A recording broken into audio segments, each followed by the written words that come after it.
I got the walk, there's a longboard walk. I know the talk, the longboard talk. I know the talk, I got the walk. And as per usual, Shawnee just makes a noise so he can get his face on screen. And it is the last episode for the year, so why not? Welcome to Oz Longboarding, wherever you're joining us from. My name is Weeksy in Perth, Western Australia, or actually Lancelin, Western Australia, a bit north of Perth. And we've got a special show for you tonight.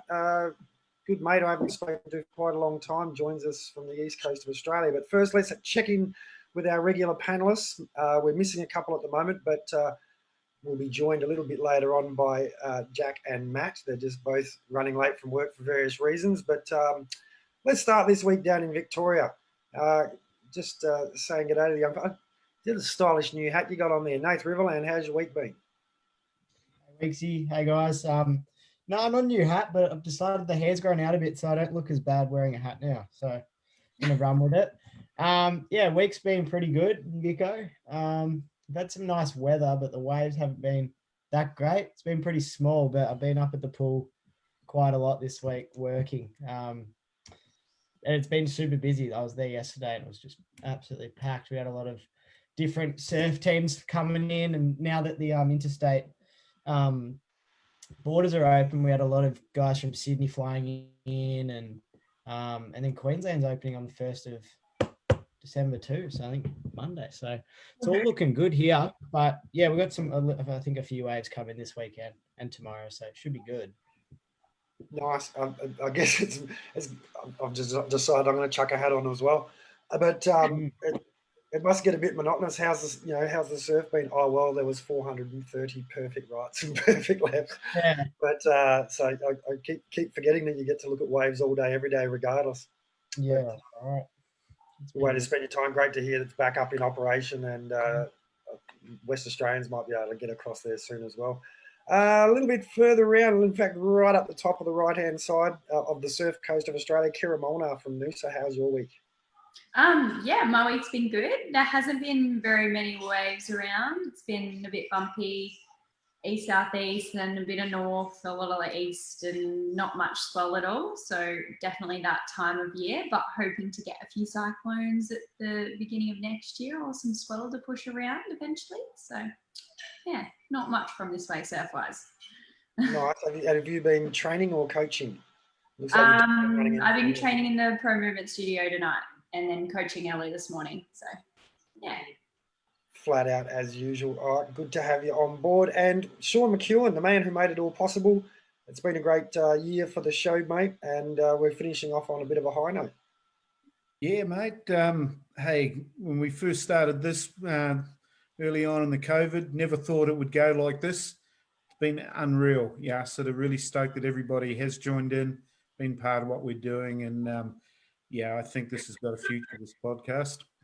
Anyway, yeah, on the southern end of the Goldie, we've had last 2 days it's been almost flat, only 6 to 12 inches. A few waves on was it Tuesday. It was a little bit lumpy in the morning, 3 foot, no one out, and the wind's turned around. A couple of people were onto it, but that's pretty much all we've had since the last show. Just one other thing for anyone out there that's down around the southern end of the Gold Coast. Next Saturday, the 5th of December, we've got a workshop on how to improve your surfing, surf like a pro. If people are interested in coming to it, limited spots, and we've got 5 really good instructors that'll take you through everything on how to be prepared to go into the water, right through to what to do if a shark does come and bite the guy next to you. So, yeah, just get in touch with us through the Facebook page or however you get us, or come down to Kira, see me at the coffee shop. That's a great idea. Yeah, it's something different. A good thing to do, and it's a nice little segue as well. It's kind of connecting everything together. I guess we've had a couple of episodes this year on the show where we were connecting age groups, and we've had some of the elder statespeople of the sport on board. We've had some of the grommets, the up-and-comers. We've had arguably, well, the two most successful Australian surfers ever. And as far as competition's concerned, has been Taylor and Harley, and we're sort of joining all the dots together. And just as I was about to say about you're talking about sharks, and the online today, renowned as the Cronulla Sharks #1 supporter. He's a fantastic surfer, rides an 8-footer, a longboard, rides shortboards of all types. He's a fun guy to be around, organises a great party by all accounts as well. A DJ in his spare time, but he's got a lot going on, and he's just handed off his son, because I was going to say it's the very next generation of surfers has been brought on board to meet us tonight as well. And welcome along to the final episode for the year of Oz Longboarding, Matty Cook, and the newest member of the surfing tribe. How are you, mate? G'day, thank you so much for having me on the show. And thanks for that introduction, Weeksy. Hey, look at the camera. Absolute pleasure to have you on, Matty. I haven't seen you for ages, mate, but I see your pictures popping up here and there of getting barreled at Shark Bay, at Shark Island, I should say. I was thinking the other day you're basically you're the Jackson Close of Shark Island. But tell us about this little bub you've got in your hands before they have to get dragged back to mum. Oh, before I start, I just wanted to acknowledge all the traditional owners of this land we're meeting on and pay my respect to the elders, both past and present and future. And I was going to say happy birthday to Jack, but he hasn't turned up. And to Eric Walker, who just turned 70 up there at Ballina. He's a legend, so happy birthday. You. Eric's a lot of fun to be around up and down the coast. But so what's Bub's name, mate? So you since I've last seen you, you've become a father, a husband. You've got a pretty cool looking mo. I've seen you rock that before. You've got the super suave looking specs on. There's been a few changes in your life, mate. Well, it's a long time ago, but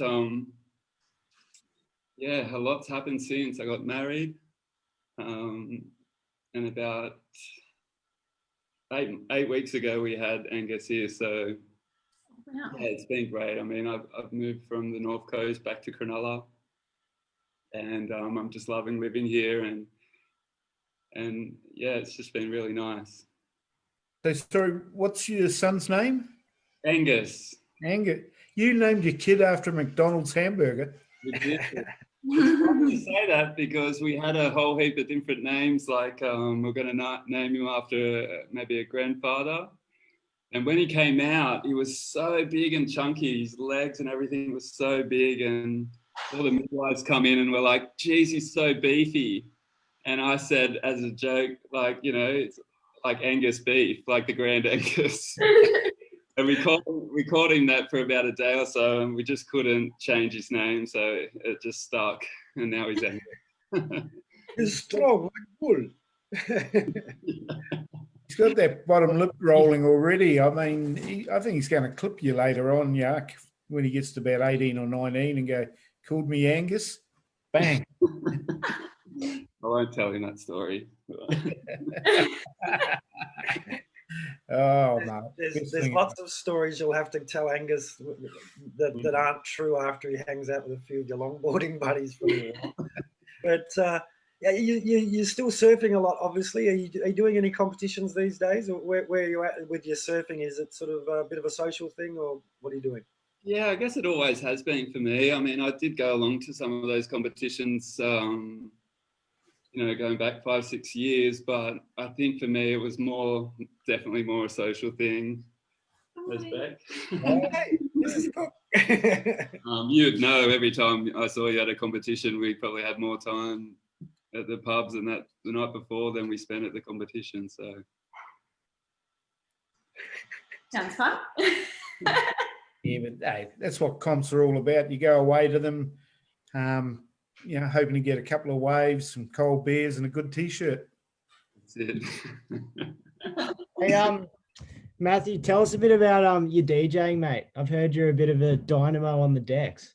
Mate, I'm not really. Sure. I've heard some good things. No, I would have done that for not even more than a few months when I was up in Byron. used to take people surfing, and at night we get all these vouchers and that to take all the people that we take surfing out to all the nightclubs in Byron. And sometimes I just fill in and Sick. play some music and that. But yeah, I loved it. It was a great time. What type of music were you spitting? What's your go-to? Wow, back then, I'm just trying to think. It was more sort of, I don't know, house, disco, tech. Daft Punk was really big. Yes, good. Yeah, Justice, Simi Mobile Disco. Yeah, just lots of fun, sort of happy music, I guess I was playing. But I mean, that's going back nearly 10 years now, so I'm not doing that anymore. That'd be such a fun job. I reckon I'd love to be a DJ. I'm jealous as. I reckon it'd be super fun. Life of the party, getting everyone up and about. So, Cookie, you have been a party coordinator though, yeah? I guess so. Yeah, for sure. Yeah. I don't know. It's funny the things you think about and remember from the flashes of seeing people. You know, I've been carrying around for a long, long time. It seems like now a surf lifesaving cap that's been signed and autographed by a couple of people that you left over here in WA about 10 years ago, 15 years ago. So, but so tell us. I left it. Yeah. I can't remember that. Like a pale blue surf lifesaving cap. But so tell us a bit about surfing Shark Island, because obviously I've always thought about it, but you know, as a young kid growing up in WA, it was one of those places I'll probably never go kind of thing. And it used to be sort of bodyboarders only, and even the gnarliest bodyboarders would be scared to death, and you're out there on your longboards. Does that turn a few heads still, or are people getting used to the idea of seeing you out there? Look, it's really hard to get away for me out there. I'm trying to battle against, you know, the 50 bodyboarders and all the other really good surfers. You know, I don't really go out there much, even though, where I'm living right now, I can sort of see it down the road, and it's, it's a pretty sort of heavy wave to try and fit a longboard into. But it's exciting for me. It's really fun, you know, trying. Is it Where else do you surf around there? Like, what's your go-to break? Cronulla. Well, have you ever been to Cronulla, Kira? I've been around the area, but not properly there, no. So I'm intrigued to know all the spots. So it's quite amazing. We've got such a variety of waves. There's probably at least 10 reef breaks that we've got that work in all different tides, winds. And then we've got pretty much the longest beach in Sydney as well. So we've got just about every kind of wave except for maybe a groin. We don't have a breakball here, but yeah. And have you got a favourite out of all those reef breaks and beach breaks, etc.? Where whatever's working at the right time is where you go. Yeah, that's it. I mean, I grew up surfing on one of the reef breaks in South Cronulla at Sandshoes, and that's my favourite place to surf. That's where I grew up surfing, and I surf there today. I love that place, and tucked away right in the southern end of Cronulla, and it's a beautiful little reef, and that's probably my go-to. Awesome. And how old were you when you first started surfing? Oh, gee, I must have been.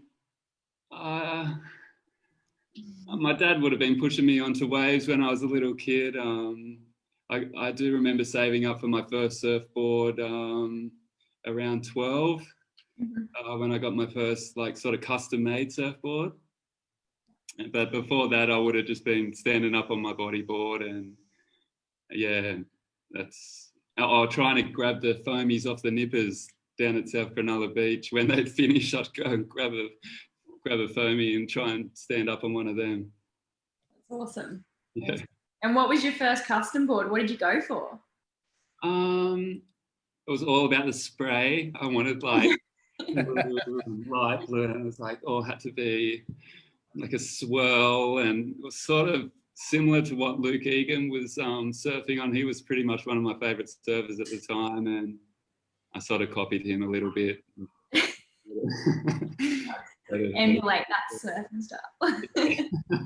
Okay. I was reading before, but you're got a degree in Indigenous Studies. I was going to mention as well. Thanks for doing the acknowledgement at the start. I think that's really important as well. I know we do that at the start of every Surfing Victoria event, and now I think all around Australia with all the surf events, it's become a really good thing to do. But yeah, how'd you get involved in the Indigenous Studies? It's a really funny question. That I I applied for just about every university in New South Wales. I got 2 offers, I think Orange and Bathurst, to do teaching, which is what I kind of wanted to do. But Lismore offered me Indigenous Studies, and I was just like, look, Ballina, Byron, Lenny, I was just like, I've got to go there. I've got to move up there and do Indigenous Studies. And I thought, you know, I'll just do it for a year or 2, and maybe I'll have enough points to transfer into teaching. But I absolutely loved it. It was something that, growing up in the Shire, you know, like, you know, I have no Indigenous friends really. And when I got up there and they taught me so many things, I fell in love with the course, and I went all the way through and finished it with an associate degree. But yeah, it was sort of by chance, by luck, that I actually did it. Yeah, that's awesome. I've done a few Indigenous Studies electives with my journalism course at uni down here, and it was so interesting. I don't blame you for staying in that course for that long, because there's so much to learn, and it's awesome, yeah, to learn about the first landowners and everything. I think it's great. I think it's very important as Australians that we learn about that sort of stuff as well. I think it's extremely sad that we don't. It's funny because, like, I've been running a little, with the help of my friends, a little longboard sort of event every now and again that we've called the Pink Shell Trimmers. And before each heat goes out, I'll say a little thing like, you know, like an acknowledgement to country, and I'll tell people why we're called the Pink Shell Trimmers, because Cronulla means pink shells, and that many people that have lived here their whole life wouldn't know that, you know? And it's just like, we don't get taught that at school or anything. It's just like, why? Yeah. Kira just found out what her name means the other day, didn't you, Kira? Yes, but I need to remember. Yeah. Why? I mean, it was unreal, the show we did with Tom Avery, and yeah, he spoke a lot about the Indigenous relationship, and he told us what Kira meant. I didn't know. Yeah, and I go there most days. And I think just I love the story so much. I tell people every day about it. Even our suburb names and things. I think it's that's a fairly, I don't know, that at the surface level, but I'm more amazed with the amazing triumphs and feats of engineering and incredible relics and civilizations and art history and things that we should be amazingly proud of collectively. What do you reckon was the thing you found out, Matt, about our actual real history, or prior to us being here, let's say, even, that most surprised you, let's say? There was so much, Weeksy. Like after a class, I'd go down to the uni bar, and we'd have a few drinks with some of the people in it, and everyone would say, "Oh, where are you from, Matt?" And I'd be like, "Well, my last name's Cook too, and I'm from bloody the Sutherland Shire." And I'm with other guys. I'm like, "This is full on." And I'd say, "You know, I'm from Sydney," and they'd go, "Oh, well, what would you change about Sydney? You know, if you had anything to, you know, that you'd change about, what would you change?" I'd be like, "Oh, you know, it's great. We've got this beautiful opera house and beautiful harbour bridge and everything. And they just look at me and just be like, nah, if we had a chance, I'd just knock it all down, you know, just knock everything. I'd just be like, what? And they'd just be like, nah, like, you know, keep the land like all natural, like just how it's supposed to be, you know. It just spun me out. I was just like, my mind just opened, and I was just amazed by the things, you know, I learned up there, and it was just such an amazing time. And yeah, I was very lucky. Hey, Cookie, I was going to mention as well. Obviously, I've heard of a lot of people that live in Cronulla are mad NRL fans. Do you follow the Cronulla Sharks? Well, Was Cronulla's that like, a question? we're a small suburb in Sydney, or smallish. We've got the beach. You've got surfing. You've got, I guess, a lot of people like fishing. We've got a beautiful river here on the Port Hacking, and we've got a rugby league team. You know, so they're probably the three, you know, biggest things that people are doing here. And I think, yeah, we're super passionate about our team. Oh, I am. Cronulla and Melbourne Storm have got a pretty good rivalry, hey? Absolutely. Yeah, I was gonna say, I mean, like living down here, AFL's the predominant sport that a lot of Victorians follow, but like Melbourne Storm have been pretty good for a long time. Yet it's funny that the media, well, I know we don't really hear that much about it. Like it's mentioned, but it's not like nowhere near as to the extent of what AFL is. So yeah, but Melbourne, it's the same up here, Nate. We don't get as much Aussie rules, you know.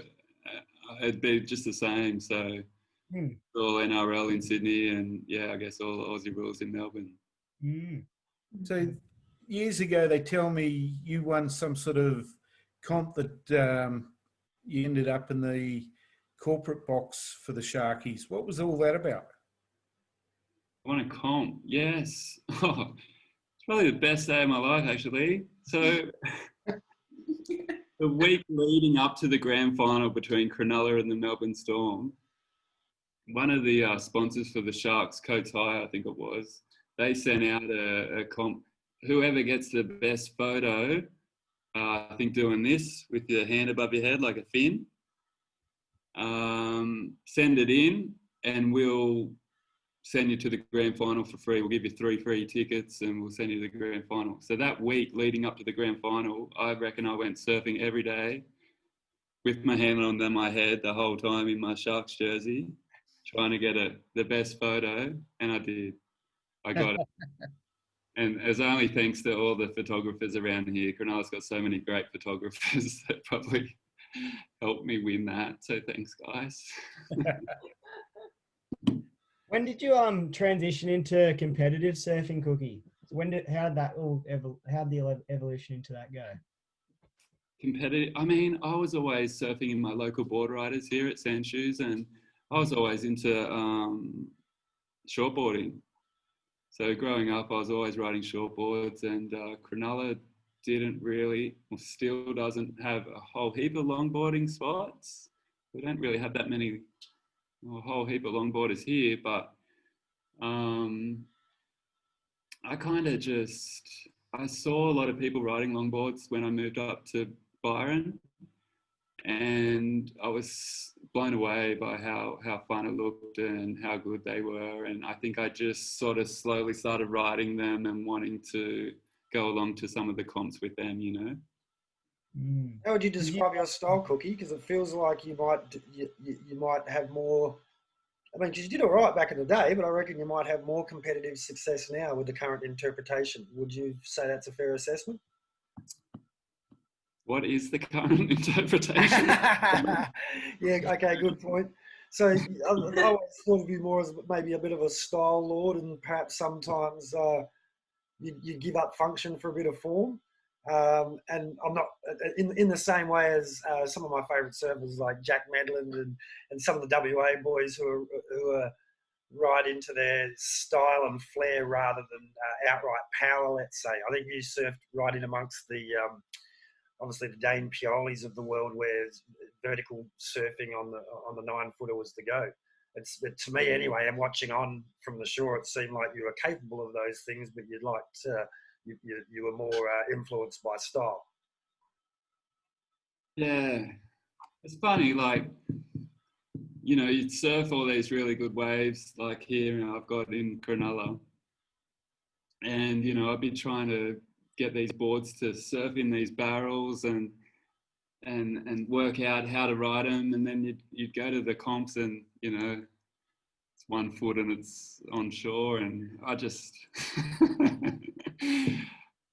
would look at it and just go, you know, stuff this, or let's go to the pub or whatever, you know, like I just wasn't that interested in it, you know. Yeah. So. And is it true that fluoro boards go better? Is that? I don't know. I think I've had one. You had a quiver. Didn't you make your own 8-footer, wasn't it? There was just... Yeah, you're right. I did. You had a quiver of fluoro. I did. I completely forgot about that. I might bring it back. I loved them. I think I had a fluoro pink one, a fluoro yellow, an orange one. Yeah, I loved it. I actually think, you know, when you're looking at someone on a wave and you see the color of their board against that blue backdrop, it just stands out. It just looks really nice. So I'm all for colored boards. Sweet. I seem to remember all your best photos, and in fact, I thought I saw a fairly recent one, Shark Island pic, which looked bright, colourful board, and I agree with you. Always makes the photographer's job easier as well. They can find you in the lineup, and it draws a bit of colour definition out of the water. So you transitioned into longboarding when you sort of moved to somewhere that was sensible for longboarding, and now you're back in the hood, and you're working out how to get a longboard to work in barrels. How good do you reckon it would be to have a high level competition in some consequential waves with proper barrels? You reckon it'd be a good thing to see? I can't wait for that. If that was to happen, I'd be straight in there. I would love to compete in that. Absolutely. You know, it's so exciting to watch. It looks so, I don't know, it just looks, every surfer, it's the best thing, getting tubed, getting spat out. Nathan's running a competition at Tullamarine Wave Pool where he works, and I'm pretty sure there's going to be a division that's on the barrel setting, isn't it, Nath? So we can get the longboards out there on the slab setting. That'd be pretty cool. We'll try and make something work. So there'd definitely be a division at the very least. I reckon Cookie would be all over it. Like I say, you're the Jackson Close of Shark Island. Jacko's always getting the bombs behind the rock at Snapper on his longboard. Mate, I'd love to see Jackson Close come down to Cronulla and have a go at some of these waves. And there's a few guys I've asked for years. Harley, you know, Justin Redmond. I'd love to see him come down. Oh yeah. No one comes here. Can't get anyone to come. It sounds like you're basically saying all those guys are scared, Cookie. Is that right? Not at all, but it would just help me a little bit just to see other guys trying to surf these waves, because, you know, I'm taking these longboards out to these places that I've never seen anyone else do it, and I'm just going for it, you know. And if you know, the likes of all those guys you just said, if they were out there having a go too, it certainly helped me. You snapped any boards out there, Cookie? No. Any? Hey, I can't tell you how many. Like, probably there was I think it was 2016, and we had a huge south swell. And the swells just kept coming, but I reckon I went through about 10 in 3 or 4 months. That's crazy. And like you're talking about Shark Island, there's 4 or 5 other waves at least around here that just as heavy, at least. So, yeah. So you had about 10 boards. So what sort of boards were you riding? What sort of boards do you ride now? Yeah. So I went through so many boards. Shannon Harris, he was a really good mate of mine. He passed away a few years ago, and he was making boards, and Kane Humphreys and I were making boards out of a like a shipping container down in Tarrant Point, and you know, we're getting heaps of boards out there, but now he's passed away. It's a bit harder. I'm hanging on to these boards. I look at different ways and go, oh, I don't want to take my new board out there. But yeah, I've been lucky. I haven't been going out as, in saying that, I did the other day, and I scared myself trying to take my 9-footer out the island, and I just come in straight away after I caught one wave. Survived it. Yeah. Yeah, for a lot of people that haven't had the pleasure of watching Shark Island break, I mean, I got taken there on a trip once, and we had a look. There were about 4, maybe 5 boogies out, and it was 4 to 5 foot. And I'm watching it from where you can stand, and I'm looking, going, geez, that looks okay. That's surfable. And the guy that was with me, Graham Nichols, and he was a Cronulla boy in the old days, he's gone, just wait a little while. And sure enough, one of these boogies prones out into the white water, wave washes over him. He then stands up and turns around, and you could actually see his flippers because, it was that shallow. And when I saw that, I just went, maybe I won't go out there at all. Yeah, because it's incredible. It is that shallow. Yeah, plenty of guys broken their backs, broken their necks. Plenty.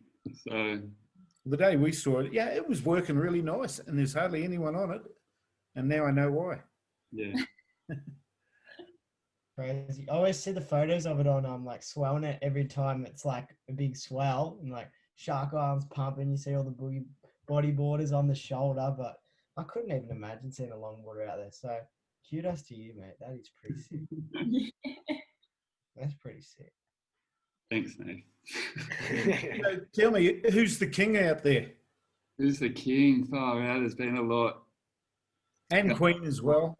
All the eras. I could rattle off a lot of names. I should actually, because they're probably watching. But growing up for me, the McKinley brothers, Ox and Speg, it was his birthday the other day. His happy 50th, Ox. Those two were fantastic. Terapai Richmond, Boogs on his backhand, Rusty Moran. There's so many, and you probably don't recognise many of their names. I was surprised Sean didn't get excited when you said Terapai. Yeah, Sean has Terapai. Oh, just a bit of Kiwi connection there. That's all, isn't it? Right. We were over the Kiwi jokes today after Palaszczuk said Kiwis aren't welcome in Queensland. Are they making you go home, mate? That's no good. Nah, they're not letting any come in. So did you have anyone's footsteps to follow in at all, Cookie, or is it just no one else out there on the longboard? I mean, obviously, watching the shortboarders and the lines they take, watching the bodyboarders is just a total waste of time because they can do totally different things. But did you have anyone to inspire you on the longboard side of things? No, I haven't. And that's why I've always said to these guys, come down to Cronulla, and I'd love to see them have a go and just see, if that could help what I'm doing, but I know a lot of guys like Dane Wilson, Brad Whitaker, they've surfed the island, but I missed it all because I sort of left the Shire when I was about 19, 20. And those guys weren't really, actually, I think Dane might have already moved. So I never got to see them. Brad, I haven't seen out the island. He's a great photographer now, Brad Whitaker. Still surfs every day. But he's taken photos, and a lot of those photos, I think I might have sent you, Sean, were taken by Brad. Okay. Yeah, I haven't seen him for a while. Fantastic longboarder from Cronulla. Yeah. Is he still the head lifeguard down there? No, but I think he's working at the fisheries now in Cronulla. But he's out there every morning, and he's always surfing really well. It's an interesting little microcosm down that way. I mean, I've spent a bit of time in and around that little area with Michael Cottier as a surf guide. So going and checking out some of the breaks. And I know, like, looking at somewhere like Sandshoes, it's like, for people who haven't been there, it's a urchin encrusted slab of rock, and there's a reason why it's called Sandshoes, mate. So maybe talk us through that in a second. But what I wanted to say was just the difference in mentality of a young kid growing up and learning to surf on that little stretch, around to the, I guess it's the southern point at Cronulla on the rocks there. So the right-hander there on the point where you can sit and see Shark Island. That whole little stretch all the way down to Sandshoes there, it's not easy in and out. It's not like a little playful sand break. So you have to be pretty tenacious and adventurous as a kid to be surfing at Sandshoes, wouldn't you? When there's easy options just up the road. Yeah, I guess so. But I mean, it's not. Yeah, it can be really playful. It's like really small little wave, and little kids. It's a really good place for kids to learn. Although it is on a reef and it does have a lot of sea urchins, but it is a really nice little wave when it's nice and small. And I mean, you probably want to learn to surf on the beaches first a little bit before you go get pushed in at Sandshoes, but it's a beautiful little wave, and yeah, that's probably my favourite spot. Yeah, I just seen the parallels just in such a short coast between where you are and then Sydney, and then the northern beaches. Then it's a bit like WA. I mean, down south, 6 hours away from Perth, you've got no options other than to surf on reef breaks. You're surfing on rocks somewhere, so you get used to climbing in and out off the rocks. And so then you get people who've never seen that before. If they've grown up surfing beach breaks on the sand, they come down south and they're panicking and they're scared, kind of thing. But I just see it as interesting as just up the road there, you might get kids, even Maroubra and places like that. There's no need to go surf over rocks if you don't want to. You can walk down the sand and onto the water you go. Yeah, absolutely. Yeah. We've got such a long stretch of beach here to learn. That's the place to go up to, up on the long beaches of Cronulla. But it's funny. We've got so many great reef breaks here. It's unbelievable. And it's a great, so many spots in such a short distance as well. The stretch is probably like 15 kilometres.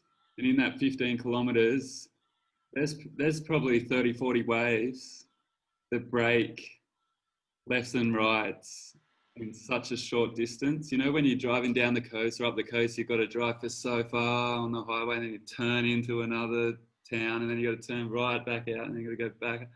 It's all here in Cronulla, and I hope I'm not selling it too much, but but even once you go around the corner past ours, there's all those waves in the river. Like alongside the jetties and things, and there's that tidal river wave where just when the swell comes around just through the mouth there, so it just keeps going.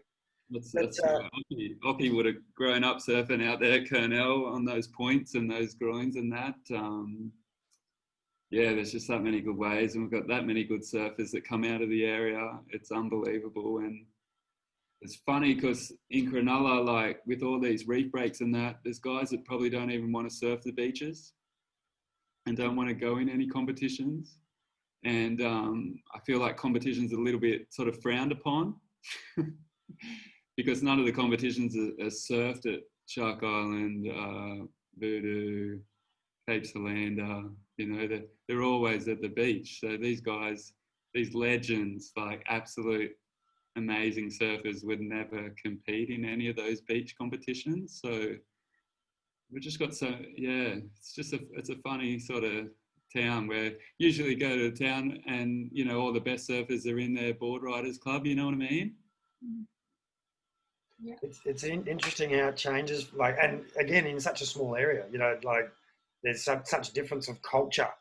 I guess like the Gold Coast is sort of, it's all much of a muchness. Surfers is a little bit more bonkers, but everything's kind of the same. Whereas that same sort of a distance of stretch of coast, there's a massive difference in culture-wise within the surfers I've found over there. Like you got the surf lifesaving clubs and the RSL, and you got that sort of stamp on the coast.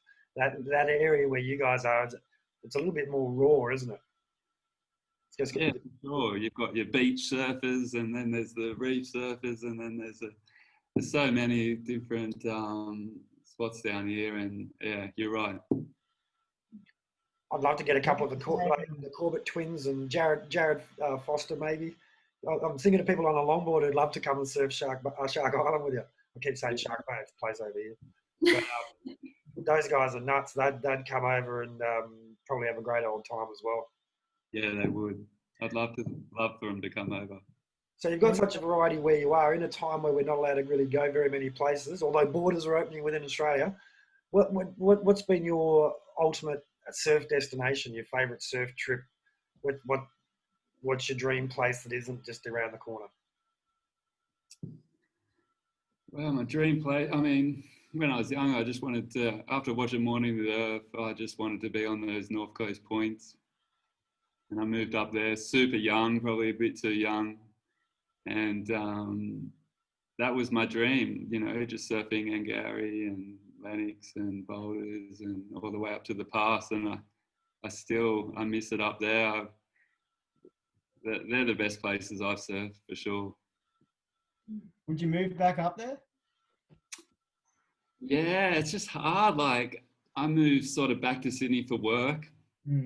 And it was just, you know, everyone's up there on holidays, and that's when you were working probably the hardest because everyone was there. And I don't know, I never felt like I had enough money to save, and I was just getting by, and it was a bit, yeah, it was a hard, but in saying that, the most beautiful place as well. It was so nice living up there, and I think I spent nearly 8 years up there. And yeah, it's pretty cool setup up there. Yeah, very good. When you were mentioning ours in Cape Solander before, you know Jesse Pollock, you know the guy from Bondi Rescue, Jesse, the tattoo. Yeah, he was at the pool yesterday. Yeah, right. With us, yeah. I'd never seen him surf like proper shorties and stuff because obviously I just seen, I mean, not proper shorties, but I've always just seen him charging big waves like Cape Solander and everything. And then I saw him in the pool. I was like, yeah, shit, this guy's ripping. He's such a gun all-round surfer. Yeah. It was amazing. He's one of the best tattoo too. The big tat across here. I was like, ooh. Were you lifeguarding at the time? Were you in the pool? I was in the pool. I was surf guiding, like coaching, but he turned up and I was like, such a nice guy though. We had a chat for a while and everything. It's funny, like some of those guys, you know, they look all scary and they're just like the best. Oh God. Anyway, bit off topic, but yeah. Hey, I was going to ask you, Cookie. I know like you've had a massive like last few years and stuff, but where do you kind of see yourself in, say, 10 years? What do you want to be doing?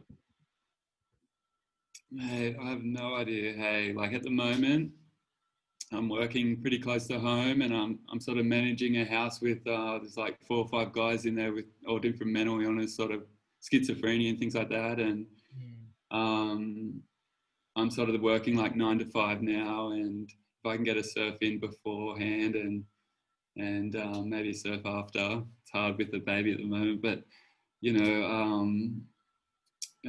I love living where I am in Cronulla. It's really awesome place to live. It's just so expensive to buy here. So, you know, we might end up moving down the coast where my wife Beck, she's grew up down at Shell Harbour. So, yeah, that could happen.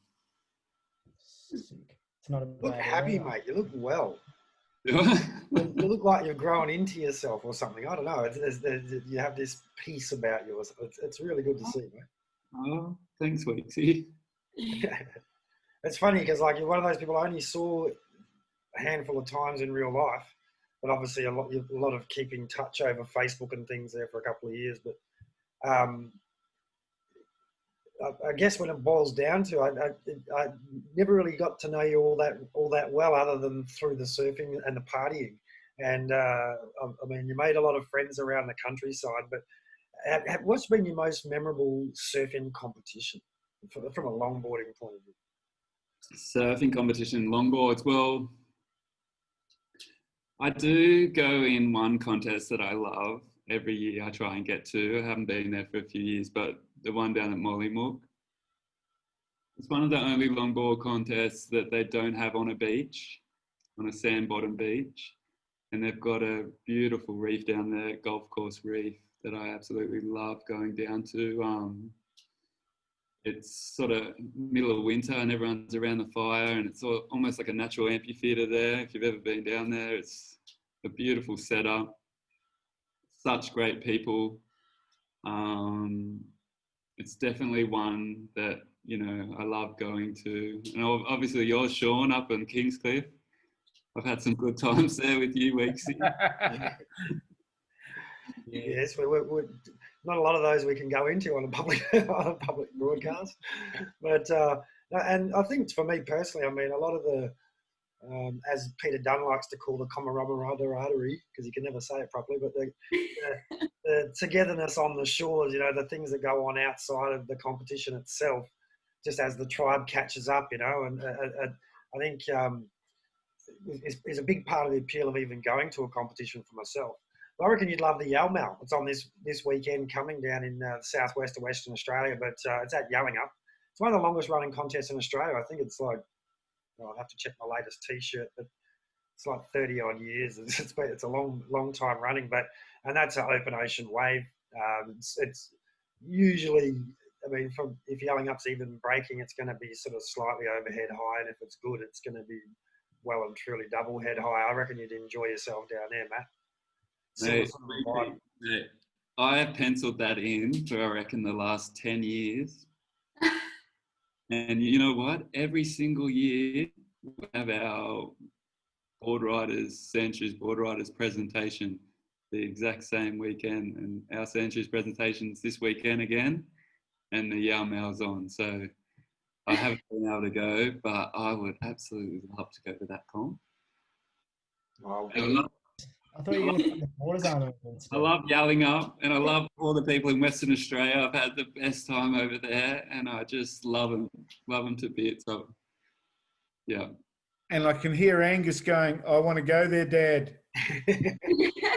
Are you competing, Weeksy? In the Yalmal? No, I was actually going to be the commentator at one point. It didn't turn out to be the case. They're actually going with one of the Indian Ocean Longboard Club members, Mick Marlin, contacted me the other day. I secretly think it's just because we disagreed over US politics and Mick doesn't like me anymore, so he just barred me. But no, as it turned out, I've been madly cleaning vehicles for my new detailing business. The whole of town's found out about it. Yesterday it was last 2 days was a 6-wheel drive army truck. Today it's a single cab truck, which I've got to finish tonight after I finish this show here. Yeah. Tomorrow there's a big coaster bus which won't be finished till probably Saturday night, halfway through Sunday. So yeah, no, I'm not going to the Yalmal. But I've been down there many, many times in various capacities, commentating, filming, taking photos, competing almost all of those times as well. It's great comp, great bunch of people, and great location, and it's sort of an iconic place just to stand there on the hill and look out over the bay. And it's never going to be death-defying, but it does put a bit of a lump in your throat when it gets solid, and it's a good place to be. But Matt, obviously, those similarities as you go further south from Sydney, as you go further south from Perth, the coastline kind of looks more similar, and the people kind of roll the same way, I reckon. Yeah, the times I've been in Western Australia, I've had just as much fun as I've ever had in my life. The people over there are just, I think I was with Nick Farrago one year, and we went down to Margaret River. I think Nick's gone home to bed because I think there was a competition coming up or something. And I've stayed at this pub and I've met Tomo from Margaret River. Holy shit, we had the best night ever. Is that Wally? That was Wally, wasn't it? Paul Tomo. Wally? Paul. Is that his name? Paul? Yeah, Neil Thompson and Paul Thompson. Paul's the younger one, yeah. Wally. Paul, mate. What a legend that bloke is. We had a ball. Karaoke, we were bloody fantastic. I do remember a few major appearances you made at the Whalebone. I think you took over the decks that night as well, doing a bit of DJing with Dane Pioli or something, if I remember rightly, or something along those lines. But then getting bundled off into taxis at the end of the night. But it's the party days, I think, it's not quite the same. When I first sort of went to a few longboard comps, it seemed like everyone was like, Friday night, Saturday night, Sunday night was like party, whereas now everyone seems to be a bit more sensible and sort of go home and hydrate and this sort of thing. So it's been a bit of a... Kira's a personal trainer and obviously a fitness guru advisor and whatnot. So I'm sure that she likes to see everyone being a bit more sensible these days as well. I don't know. I think you've got to have fun. It is funny how I've had the misconceptions about people, because Matty, you mentioned Justin Redmond. Now, even before I owned a longboard, I was the team manager for Sonova Surfboards, Burgers Company. You can see Sonova. And Justin Redmond was kind of given to me on the WA state team to look after at the Middleton Nationals. And so I had Claire Finnecane, Justin Redmond, Paul Thompson, Billy Gibson. I had like all these people who I sort of heard their names and I'd seen they'd had good results at competitions, but I filmed them each surfing for a day and that was it. And we've arrived at the national titles at Middleton, and next minute, Justin Redmond, Claire Finnecane, Paul Thompson are sculling cans of glasses of whatever, and they've got board covers and they're using it as a toboggan to go down 3 flights of steps down to the underground garage. And I've just got like the WA state team and the current Australian Open Women's champ. I'm like, I'm going to break a team rider. So here's me thinking all these guys were all sensible, but it turns out that a lot of the top line longboarders are actually hardcore party animals. Matt, can you comment at all about that correlation? Oh, mate. When I used to go to the comps, like, I'd be so bad. I mean, I was living in Byron. I was probably single at the time. And I'd be looking down the list of all the girls that were going to be competing and where they're from and what their names are and checking them out on Facebook and that. It was just, mate, it was just a good holiday for me. That's how I looked at those competitions. I'd go and try and meet as many people as I could and, you know, just have a good time. And, you know, whatever the result you got, it didn't matter for me. But, yeah, it was a good time. Used to get some good results on the dance floor. I remember, I seem to have hazy memories of very bright stripy pants or something. I don't know. I can't. Is that another story situation again? Actually, yeah, I can remember those pants now. I wish I could. Oh, I can't. You asked a question, Sean. Sorry, I just popped up. No. I'm just trying to think where we're going, but yeah, all my questions were going to be loaded towards the footy and the Sharks. And did you ever get to surf with Kurt Sorensen? I didn't. No, I didn't. But there's a beautiful girl in Byron Bay, Talia Burke, who's a fantastic surfer. And her dad, Rick Burke, was one of the, you know, Cronulla legends. And there's actually a lot of guys that surf and play footy, and there's a huge connection there. And yeah, Cronulla's, you know, it's got a really good community here. And yeah, when the team's going good, you know, everyone's pretty happy. What happens when the team's not going good? They go surfing. Go fishing with me. They get very, very drunk wearing their shark costumes. How many different shark costumes or sharks outfits, special suits, etc. do you have at this point in time, Mr. Cook? Yeah, I've got one really special jacket that I actually proposed to my wife now at halftime at the Sharks game. That's it. I hope Beck loves the footy. Is she a footy fan? Yeah, not really. But on the big screen? yeah, it was on the big screen. It was sick. I think it was Cronulla versus Manly, who pretty much we all hate just as much as Melbourne.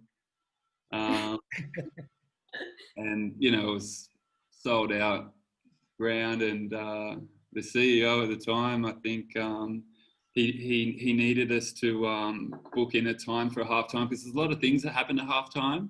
You might have like school dancing groups and touch footy, and we had to lock in this time for me to propose to Beck, and it was probably the most stressful day of my life. But Sounds so stressful. Not And even did she know?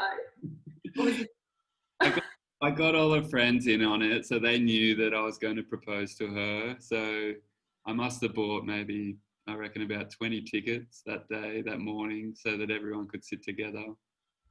And I wanted all her friends there, and yeah, it was just amazing. You put her under a lot of pressure, didn't you? Cameras are on her, 50,000 in the crowd, all her friends were there. How could she say no? Got to improve your chances. But you must have some serious juice to get all that stuff happening, that Cookie. Yeah, that was, I don't know, it was just something that, you know, I always thought that's what I wanted to do. That's how I was going to propose, you know, and it's just so, I don't know, if you come to Cronulla and everybody loves the footy, they're all there, you know, and it was just like such the right place for me to propose in front of everyone. It was such an amazing night. A girl, Ruby Fields, who you might have heard of on the radio, she played at the little Mexican restaurant down the street. And when we came out of the ground, everyone's getting on the buses back to Cronulla, shaking our hands and giving Beck kisses. And we rolled into the little Mexican restaurant, and Ruby Fields started playing, and it was just something I'll never forget. It was one of the best nights of my life, for sure. Awesome. Does Oh, Paul really? Gallen still play for Cronulla? Cookie? Who is it? Does Paul Gallen still play for? Paul Gallen. No, he's retired. He's a big dog. He's a big Yeah. But, He's got a I fight love coming watching him. up. I watch him in the Origin games. I'm like, wow. Bruiser Bella. Is he Even on the Cronulla Sharks? I don't remember. I think Paul Gallen's got a fight coming up against Mark Hunt. yeah, that's right. Yeah. oh, what? I want to see the match. That's not sensible. That is not sensible. Don't fight Mark Hunt. That is. There's not a check big enough, unless it's one of those novelty ones where they don't hit each other properly, because Mark Hunt will murderize him. But Gallen was always one. Even in WA, we'd get the State of Origin games once a year. You know, you'd see the 3 games, and it was like the biff. It's like, oh, here we go, because they just started cutting down on the biff in Aussie rules. So we kind of liked watching the NRL because they still had a bit of biff, but then of course that's been erased now as well. Sadistic people that we are. Matt, I don't know why now that I've seen it, I can't unsee it. The mirror behind you looks like you've got your reindeer antlers on, which makes me think about Christmas. So what are you doing for your there we go. What are you doing for Christmas, mate? Have you got something planned for the break? Obviously, you've got a 2-month-old son, I reckon. That's pretty much the next 6 months penciled in for you. But have you got much planned for the festive season? Yeah, so no, we'll just, it'll be our first Christmas as a family. I'll have to go and get the Santa photo with him, and we'll have Christmas morning here in Cronulla, and then we'll go down to Shell Harbour and have the dinner with Beck's mum and dad, and yeah, it'll be great. Unreal. And so nice having them fairly close by as well. How likely is the move south for you reckon? Well, I don't know if Beck really wants to go down south, growing up there, but, I wouldn't mind, and we'll see how we go. And Angus, is he going to be a Sharks player or is he going to be a surfer? Well, yeah, he's come out real big, hey, so maybe he'll be a front row, I don't know. But whatever he wants to do, unreal. He's just so good, and I'm just so stoked that he's here and everyone's healthy, and yeah, he's got yeah, it's unreal. Look at that smile. Can't punch it off with a chainsaw. Mate, it's getting towards the end of the hour. We're slightly over, but just for the record, I didn't hit record on my computer till about halfway through, but so it's gone out on Facebook, but I'm going to have to do a little bit of resurrecting for the YouTube version. Sean, have we had any response back from our legal people yet? Am I allowed to...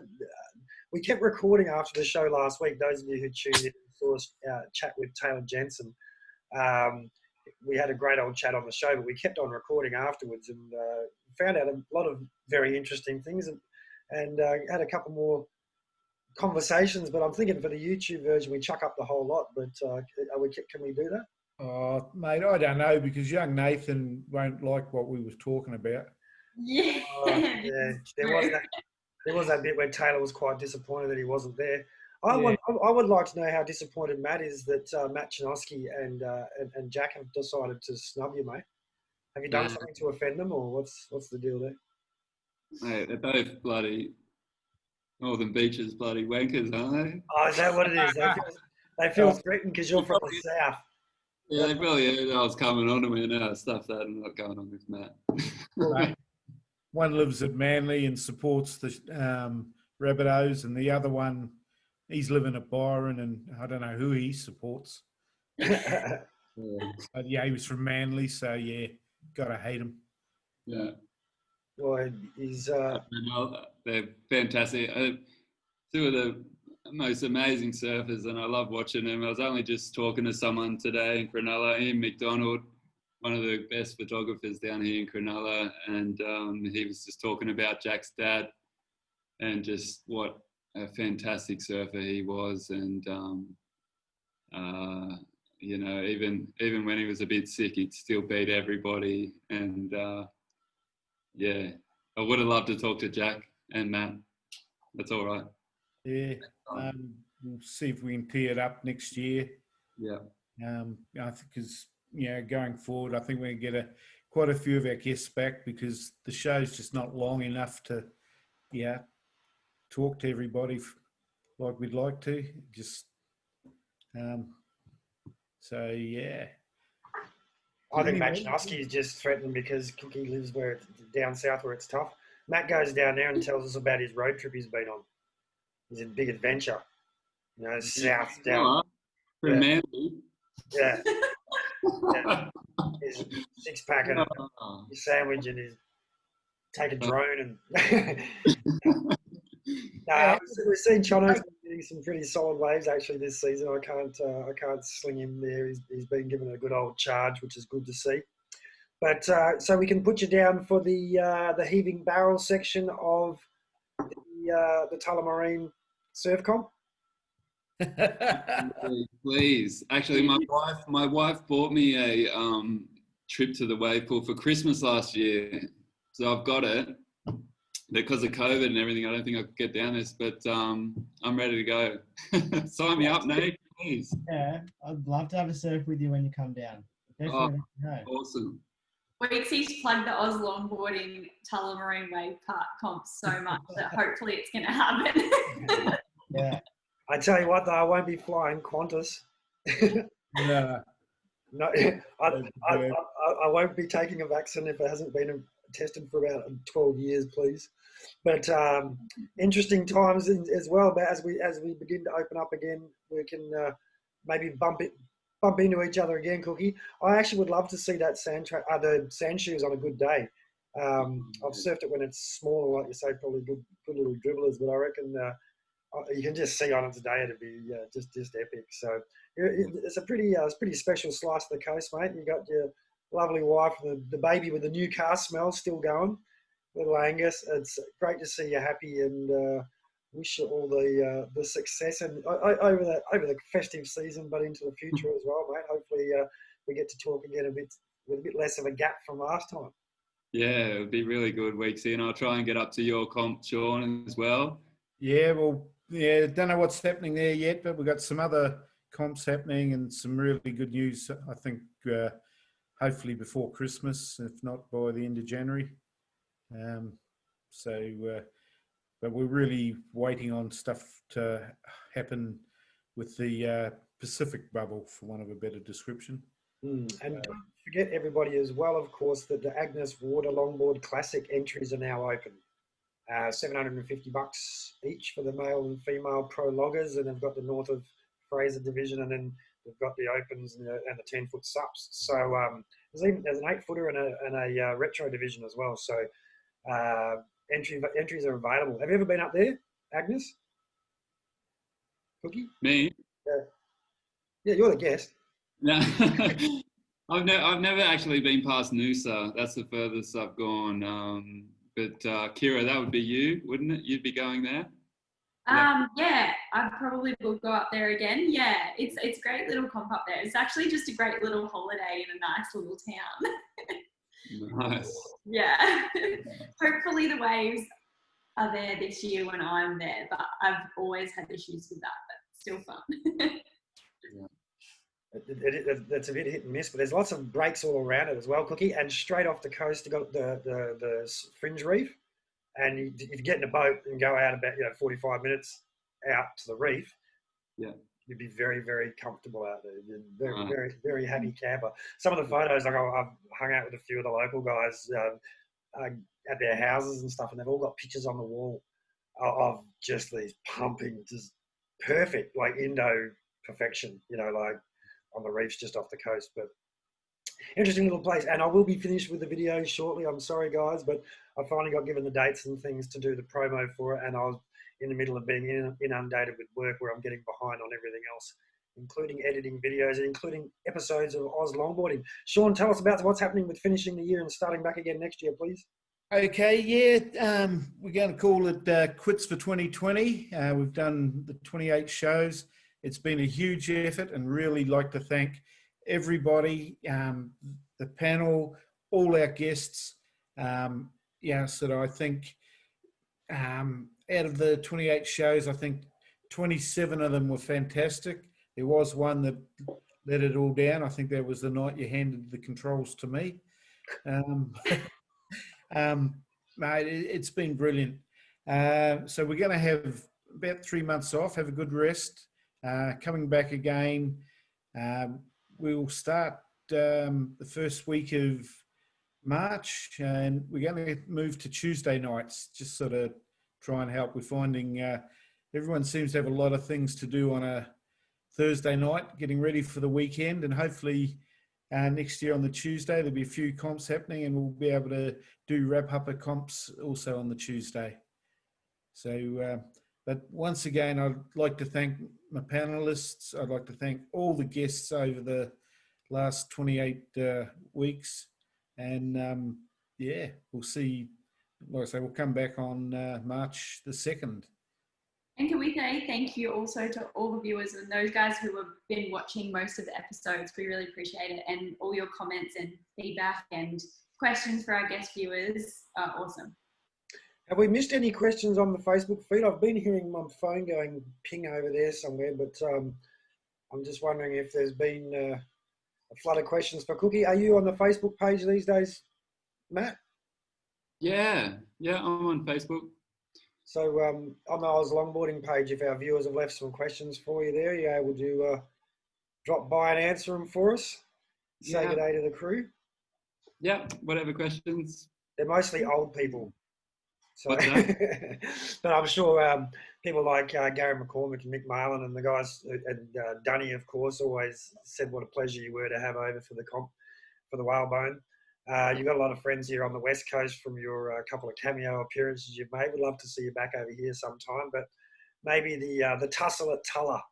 I think that's what we should call it. We're coming up with names for the wave pool comp, all right? So maybe work on some South Sydney promo as well. We've got the groundswell of pressure on Nate's bosses. Well, I was kind of stretching a little bit, hoping that, because I know that Jack is being flat out ferrying people from the airport at Byron. He did say he would join in towards the end of the show, and Matt Chinoski was on the tools, but he thought he was going to make it back in time as well to say good day. But it looks like we've missed him. I'll say a big thank you as well to the panelists, the guys I've thrown under the bus saying, hey, you're hosting this week, so the camera does not working, or she's a girl, so you should interview her. And Kira and Nath both done a great job. Sean, unfortunately, as he said, did drop the ball.